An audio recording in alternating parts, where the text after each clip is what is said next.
আসসালামু আলাইকুম রহমতুল্লাহি বরকাতু। হ্যালো গাইস, কেমন আছেন প্রবাসী ভাইরা বোনেরা? সবাই ভালো আছেন তো? আজকে আমরা সবজি রান্না করব ইনশাআল্লাহ। আজকে এই যে আমাদের উপকরণগুলো, ঠিক আছে? সবজি দেখেন, আপনারা দেখতে থাকেন, দেখতে দেখতে ভালো লাগলে শেয়ার লাইক দিবেন। বসা দিচ্ছি, তেল দিয়ে দিচ্ছি। এখন আমরা এই মশলাগুলো দিয়ে দিলাম, পেঁয়াজ কুচিগুলো দিয়ে দিলাম,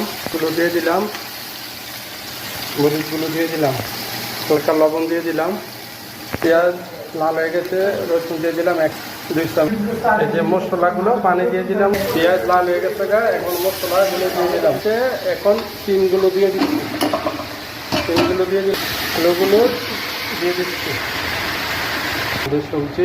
এখন টমেটোগুলো দিয়ে দিলাম। এই যে দেখেন কত সুন্দর একটা কালার, দেখছেন? আপনারাও ঠিক সেভাবে বানাবেন। এই যে আমাদের তরকারি হয়ে গেছে আলহামদুলিল্লাহ। এই দেখেন কত সুন্দর একটা সবজি হয়েছে।